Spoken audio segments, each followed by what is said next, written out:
നമസ്കാരം. ന്യൂസ് ക്യാപ്സിലേക്ക് സ്വാഗതം. നോക്കാം പ്രധാന അന്തർദേശീയ വാർത്തകൾ. ഗസയിൽ വീണ്ടും ശക്തമായ വ്യോമാക്രമണം നടത്താൻ ഇസ്രായേൽ പ്രധാനമന്ത്രി ബെന്യാമിൻ നെതന്യാഹു. ഹമാസ് കൈമാറിയ ബന്ദിയുടെ മൃതദേഹ അവശിഷ്ടങ്ങൾ മുൻപ് തന്നെ ഇസ്രായേൽ വീണ്ടെടുത്ത് അടക്കം ചെയ്ത വ്യക്തിയുടേതാണെന്ന് ഇസ്രായേൽ. ഇത് വെടിനിർത്തൽ ലംഘനമാണെന്ന് ആരോപിച്ചാണ് വീണ്ടും കനത്ത ആക്രമണത്തിന് ഒരുങ്ങുന്നത്. ജപ്പാന്റെ ആദ്യ വനിതാ പ്രധാനമന്ത്രി തകയിച്ചിയെ പ്രശംസിച്ച US പ്രസിഡന്റ് ഡൊണാൾഡ് ട്രംപ്. ടോക്കിയോയിൽ നടന്ന കൂടിക്കാഴ്ചയ്ക്കിടെയാണ് ട്രംപിന്റെ പ്രശംസ. നൊബേൽ സമാധാന പുരസ്കാരത്തിനായി ട്രംപിനെ നാമനിർദ്ദേശം ചെയ്യുമെന്ന് സനെ.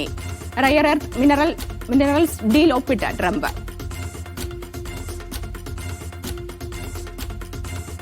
ദക്ഷിണ ചൈന കടലിൽ അമേരിക്കൻ നാവികസേനയുടെ ഹെലികോപ്റ്ററും യുദ്ധവിമാനവും തകർന്നു വീണതിൽ രൂക്ഷമായി പ്രതികരിച്ച ട്രംപ്.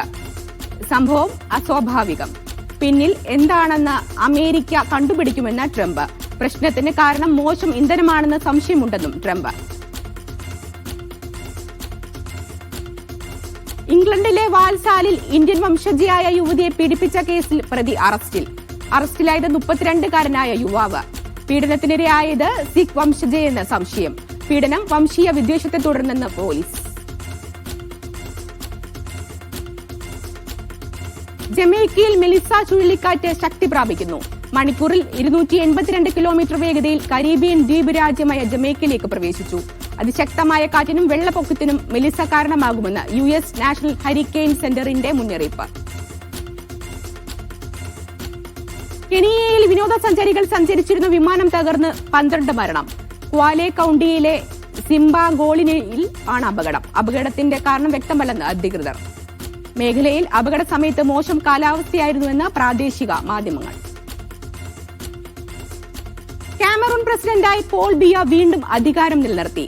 ലോകത്തെ ഏറ്റവും പ്രായം കൂടിയ ഭരണാധികാരിയാണ് പോൾ ബിയ. 8ാം തവണയാണ് പോൾ ബിയ പ്രസിഡന്റ് ആകുന്നത്. വെനസ്വേലയുടെ തീരത്തെ കരീബിയൻ കടലിന് മുകളിലൂടെ B-1B ബോംബർ വിമാനങ്ങൾ പറന്നതായി റിപ്പോർട്ട്. US സൈനിക വിമാനങ്ങൾ നടത്തിയ 3ാമത്തെ ശക്തിപ്രകടനമെന്ന് വിലയിരുത്തൽ. കഴിഞ്ഞ ആഴ്ച വെനസ്വേലയിലേക്ക് സമീപം ഒന്നിലധികം B-52 ബോംബർ വിമാനങ്ങളും കണ്ടെത്തിയിരുന്നു.